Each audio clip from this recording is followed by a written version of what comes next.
Hello everyone, आज हम देखेंगे अध्याय 3 घातांक। तो ये अध्याय जो हम लोग देखने वाले हैं घातांक के नियम पर आधारित है।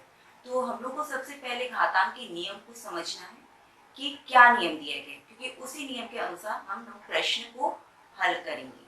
तो सबसे पहले देखते हैं कि घातांक क्या होता है और फिर उसके नियम क्या है। ठीक है, तो सबसे पहले मैं आपको लिख के दिखाती हूँ, जैसे कि 5 की घात 2। तो यहाँ पे जो 5 है, इस 5 को हम लोग आधार कहते हैं और 2 जिस जगह पे है उसको क्या कहते हैं, घात कहते हैं। ठीक है ना, तो ये आपका आधार है और ये क्या है, आपका घात है। इनके स्थान को मैं आपको बता रही हूँ। 5 जिस जगह पे इसको आधार कहा जाता है और 2 जिस जगह पे इसको आधार कहते हैं। अब इसके अनुसार नियम को देखते हैं। तो जैसे कि पहला नियम, तो पहला नियम क्या है आपका, e की घात m गुणित a की घात n। तो यहाँ पे देखिए आधार एक ही है, ये है आपका आधार। ये आधार अभी एक ही है, तो उस आधार को हम लोग एक बार लिखेंगे। घात अलग अलग है, उसको अलग अलग ही लिख दिए। अब गुणा चिन्ह है तो ये आपका बदल जाएगा धन चिन्ह में। गुणा मतलब गुणा करने पे हमेशा बढ़ता है, इसीलिए यहाँ पे धन चिन्ह। इस तरह से आप याद कर सकते हो। तो क्या हो जाएगा, जब आधार एक ही एक बार लिखे और घात क्या हो जाएगी आपका वैसे ही लिखेंगे। गुणा है मतलब कि धन में परिवर्तित हो जाएगा। अब दूसरा देखते हैं। दूसरा नियम क्या है, e की घात m भागित a की घात n। तो अभी भी देखिए आधार आपका सेम है, उसको एक बार लिखे। अब घात भी वैसा ही लिख देंगे, पर अभी भाग देने पर हर चीज आपकी कम हो जाती है, मतलब कि घट जाता है, इसलिए यहाँ पे ऋण चिन्ह आएगा। इस तरह से आप इसे समझ सकते हैं। ये आपका दूसरा नियम हुआ। फिर तीसरा, तो तीसरे में क्या है आपका, a की घात m पूरे की घात n। ठीक है ना, अभी आधार एक ही, घात 2 दी गई है, पर यहाँ पे देखिए बीच में कोष्टक आ जा रहा है। कोष्टक का अर्थ आप लोग जानते हैं गुणा चिन्ह। तो ये a की घात m हो गया, गुणित क्या हो गया n, या इसी को लिखेंगे a की घात m n। अब अगला देखते हैं, चौथा क्या है, a b की घात m, a b पूरे की घात m। या फिर यहाँ पे आप देख सकते हो कि आपका आधार अभी अलग अलग है, ठीक है ना, और घात अभी दोनों के लिए क्या है, m है, उसको क्या लिखेंगे, a की घात m b की घात m। इसी तरह से पांचवा देखते हैं, a बटे b पूरे की घात m। आप यहाँ पे देख सकते हैं कि इन दोनों के मध्य कोई चिन्ह था, गुणा चिन्ह था, ठीक है ना, और पूरे की घात m थी, तो इस तरह से लिखा गया। अभी देखिए भाग के रूप में, पर अभी भी क्या पूरे की घात m है, ये वैसा ही होगा, बटे के रूप में ही प्रदर्शित होगा। ये गुणा था, गुणा के रूप में ही प्रदर्शित हुआ, घात दोनों में दिखा दी। अभी भाग के रूप में ही रहेगा और दोनों की घात को हम लोग m दिखाएंगे। अब अगला देखते हैं, छठवां क्या है, वहां पे a की घात 0 बराबर 1। तो यहाँ पे ध्यान दीजिएगा कि किसी भी संख्या का घात, किसी भी संख्या का घात यदि 0 है तो उसका मान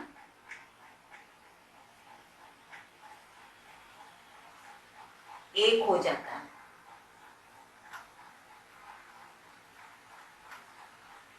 तो यहाँ पे आपको दिख भी रहा है कि इसकी घात 0 है, तो इसका मान मैंने क्या दिखाया, 1। तो किसी भी संख्या का घात यदि 0 है, 0 है, ये ओ नहीं है, 0 है, तो उसका मान 1 हो जाएगा। उदाहरण के लिए दिखा देते हैं, जैसे कि 205 की घात अगर 0 है तो ये क्या हो गया, 1 हो गया। अगर 111 की घात 0 है तो भी क्या होगा, उसका मान 1 होगा। तो ये इसका उदाहरण था।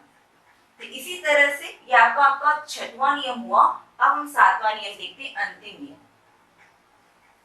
तो अंतिम क्या है, a की घात m बराबर क्या होगा, 1 बटे a की घात ऋण m। इसके हर में कुछ नहीं, 1 मान सकते हैं, ठीक है। अभी यहाँ पे धनात्मक की घात, अगर हम इस आधार को हर में ले आते हैं तो इसका घात ऋणात्मक हो जाएगा। जगह बदलने पर अंश से हर में आ गया तो घात ऋणात्मक हो गया। या इसी नियम को इस रूप में भी दिखा दिया गया है, a की घात ऋण m बराबर 1 बटे a की घात m। अभी ऋणात्मक है तो हर में आया तो धनात्मक हो गया। मतलब कि जगह बदल रही है, ठीक है ना, उसको अंश से हर में ले आए आधार को, तो उसकी घात धन से ऋण और ऋण से धन होगी, ये समझिएगा, ठीक है ना, क्योंकि इसका प्रयोग कई जगह पे होता है। तो इस नियम के अनुसार अभी हम लोग प्रश्नावली को हल करेंगे। तो प्रश्नावली 3 का पहला क्वेश्चन देखते हैं, क्या दिया है, निम्नलिखित के मान ज्ञात कीजिए। तो यहाँ पे घातांकी नियम के अनुसार हम लोग को प्रश्न को हल करना है। तो जैसे कि फर्स्ट क्वेश्चन यहाँ पे दिया है, क्या दिया है, 1/2 पूरे की घात ऋण 5, या इसी को लिखेंगे 1/2, ठीक है, की घात कितनी है, ऋण 5 है, तो ये क्या हो गया, ऋण 5 हो गया, और ये भी क्या हो गया, ऋण 5 हो गया, ठीक है, क्योंकि आपके पास नियम क्या है, a/b पूरे की घात m बराबर क्या है, a की घात m बटे b की घात m, ये आपके पास नियम उसी के अनुसार चल रहे हैं। तो यहाँ पे देखिए अभी इन दोनों की जगह बदल देंगे हम लोग, इस आधार पे a की घात ऋण m बटे 1/a की घात m, इसके हर में कुछ नहीं, मतलब कि 1 है, अभी 1 अंश में और ये हर में चला गया, सेम ऐसा ही होगा, तो ये जगह बदल देंगे कि ये अंश में चला गया, 2 की घात 5 हो गया, और फिर ये 1 की घात 5 हो गया, ठीक है ना। अब यहाँ पे 2 की घात 5, मतलब कि इसको 5 बार लिख लेंगे, या सीधे से आप इसको गुणा करके लिख सकते हो, और एक का कितना भी घात हो हमेशा एक ही होता है, उसको एक लिख दिए। अब यहाँ पे देखिए 2 दूनी 4, 4 दूनी 8, 8 दूनी 16, 16 दूनी 32, तो ये आपका आंसर है। तो ये दो नियम यहाँ पे प्रयोग हुए हैं, ठीक है ना, ये फर्स्ट क्वेश्चन हुआ। इसी तरह से हम लोग सेकंड क्वेश्चन पे जाते हैं। यहाँ पे भी देखिए क्या है आपके पास, 1/3 की घात ऋण 4, तो ये आपके इस नियम के अनुसार आ गया, मगर थोड़ा सा परिवर्तन हो गया, अभी क्या है आपके पास 1 की घात m बटे 1/a की घात ऋण m, इसके अनुसार आ जाएगा। यहाँ से इस रूप में बदलना है आपको, इधर से इधर आ रही है, ठीक है, तो यहाँ पे क्या कर देंगे, अभी इस रूप में बदल देंगे, मतलब क्या होगा, 3 की घात 4 होगी बटे 1 हो गया, हर में 1 है, कोई परिवर्तन नहीं होगा। अब 3 को कितने बार लिखना है, 4 बार, 4 बार लिख लिए, ठीक है ना, क्या हो जाएगा, 3 तिया 9, 3 तिया 9, ऐसे भी गुणा कर सकते हैं, और इसका आंसर क्या हो जाएगा आपके पास में 81, ऐसे समझ में। तो ये आपका सेकंड है। इसी तरह से अब हम थर्ड नंबर बना के देखते हैं। थर्ड में थोड़ा सा परिवर्तन है, यहाँ पे क्या दिया, 6 की घात 7 दिया है, फिर 2 की घात 3 गुणित 3 की घात 7, तो यहाँ पे ऐसा हल नहीं होगा, अंश में जो 6 दिया गया है इसको हम लोग इस 6 को गुणनखंड कर देंगे, मतलब कि 6 की जगह पे 2 गुणित 3 हम लिख सकते हैं, पूरे की घात 7, क्योंकि ये 7 घात है, ठीक है। फिर बटे में क्या है हम लोग के पास, 2 की घात 3 गुणित 3 की घात 7, इतना हो जाएगा, सिर्फ अंश में परिवर्तन हुआ है, हर वैसा ही है। अब यहाँ पे देखिए कौन सा नियम प्रयोग हुआ, a b पूरे की घात m बराबर क्या हो जाएगा, a की घात m b की घात m, इस रूप में अंश में परिवर्तन होगा, मतलब 2 की घात 7 गुणित क्या होगा, 3 की घात 7 बटे हर में वैसा ही है।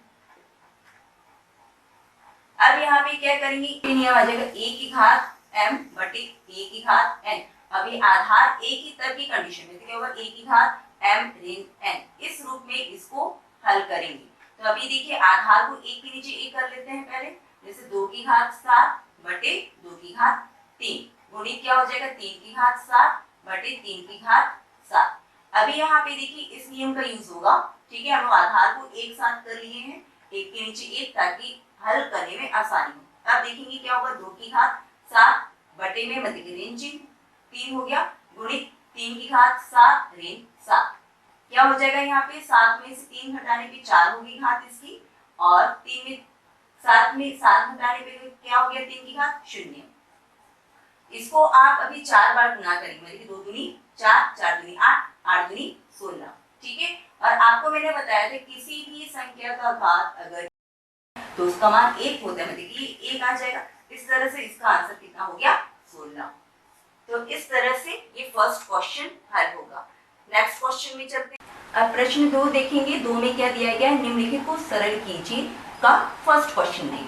फर्स्ट क्वेश्चन में क्या दिया है, ऋण 4 पूरे की घात 3 गुणित ऋण 2 पूरे की घात ऋण 3। तो सबसे पहले इसको लिखते हैं, ऋण 4 पूरे की घात 3 बटे, इसको हम लोग अभी हर में ले आएंगे, क्योंकि क्या है, a की घात ऋण m बराबर क्या, 1/a की घात m, मतलब कि ऋण से धन करने के लिए हर में ले आए, तो क्या हो गया ऋण 2 पूरे की घात 3, ऋण से धन हो गया। अब यहाँ पे देखिए दोनों ही ऋणात्मक है, ठीक है ना। अब आपको ये आप 8वीं में पढ़े कि अगर उसके ऋण 1 को बाहर निकाल के इस रूप में लिखा जा सकता है, ठीक है ना। ऋण 1 गुणित 4 करने पर ऋण 4 ही मिलता है, पूरे की घात क्या होगी 3 हो गई। हर में भी वैसे ही करेंगे, क्या हो जाएगा ऋण 1 गुणित 2 पूरे की घात 3, ठीक है ना। या इसको अभी क्या लिखेंगे ऋण 1 की घात 3 4 की घात 3। अब यहाँ पे भी वैसे ऋण 1 की घात 3 गुणित 2 की घात 3, ठीक है। अब यहाँ पे देखिए किसी भी संख्या का घात अगर विषम संख्या है तो क्या होता है उत्तर ऋणात्मक मिलता है। तो यहाँ पे तो 1 है, 1 में कोई परिवर्तन नहीं हुआ, ऋण 1 ही होगा। गुणित क्या हो गया 4 की घात 3 है, या इसको हम लोग लिख सकते हैं 2 गुणित 2 पूरे की घात 3 बटे में क्या हो गया, यहाँ पे भी ऋण 1 हो जाएगा क्योंकि इसकी घात विषम संख्या ऋण 1 मिलेगा, और फिर ये 2 की घात 3। ये देखिए ये अंश हर में ऋण 1 ये तो कट गया, ठीक है ना। अब आपके पास क्या है यहाँ पे 2 की घात 3 गुणित 2 की घात 3, और हर में भी क्या है 2 की घात 3। तो ये एक आपका पूरा कट जाएगा। आपके पास क्या बचा 2 की घात 3, तो 2 का घन कितना होता है आपके पास आंसर 3, ठीक है ना। तो इस तरह से इसको हल किया जा सकता है, ठीक है। अब हम लोग चलते हैं अपने सेकंड क्वेश्चन में। तो सेकंड क्वेश्चन में क्या दिया गया है, सेकंड में दिया है आपको अभी ऋण 3 पूरे की घात 4 और फिर 5/3 पूरे की घात 4, ठीक है ना। तो इसको भी हम लोग ऐसा लिख सकते हैं ऋण 1 गुणित 3 पूरे की घात कितनी हो गई 4 हो गई। फिर यहाँ पे क्या है आपके पास में गुणित 5 की घात ये 4 हो गई, 3 की घात 4 हो गई, ठीक है ना। या इसको भी क्या लिखेंगे ऋण 1 की घात 4 गुणित 3 की घात 4 गुणित 5 की घात 4, ये वैसे ही रहेगा 3 की घात 4। अब आपको मालूम है कि किसी भी ऋणात्मक संख्या का घात अगर सम संख्या है तब की स्थिति में उत्तर धनात्मक आता है। तो ये क्या हो गया, ये धन 1 हो गया, गुणित क्या है 3 की घात 4 3 की घात 4, ये अंश और ये हर, ये आपका कट जाएगा, ठीक है ना। आपके पास क्या बचा 5 की घात 4, ये बचा है। और आपको मालूम है 5 की घात 4 मतलब कि कितने बार लिखेंगे 4 बार लिखेंगे, और 1 से गुणा कर देंगे तो कोई परिवर्तन नहीं होगा, वैसा ही रहेगा। क्या हो गया 5 बचे 25, और फिर वापस से 25, और 25 गुणित 25 कितना होगा 625 हो जाएगा। तो ये आपका सेकंड क्वेश्चन। अब इसी तरह से थर्ड क्वेश्चन की ओर चलते हैं। थर्ड में क्या है आपके पास, ठीक है ना। थर्ड अभी देखते हैं क्या है ऋण 5 की घात 3, ठीक है ना। फिर बटे में क्या है आपके पास में 5 की घात ऋण 7, ठीक है ना, ऐसा होगा। इसको भी हम लोग वैसे ही कर लेते हैं, इस तरह से बदल लेते हैं। क्या हो जाएगा ये ऋण 1, ठीक है, गुणित 5 की घात 3, या इसको पूरे की घात क्या लिखना है हम लोग को 3 लिखना है।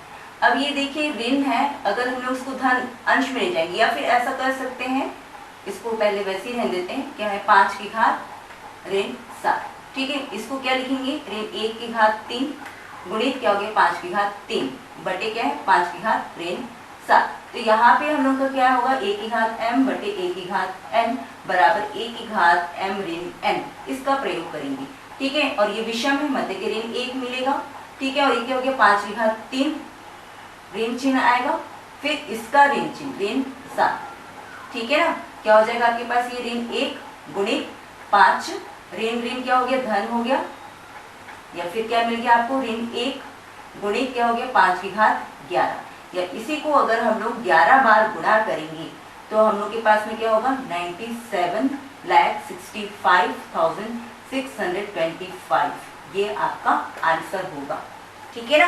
ये आप गुणा करके देख लीजिएगा तो आपको यही आंसर मिलेगा। अब अगले क्वेश्चन में चलते हैं। दूसरा का फर्स्ट क्वेश्चन देखते हैं, सरल कीजिए दिया है।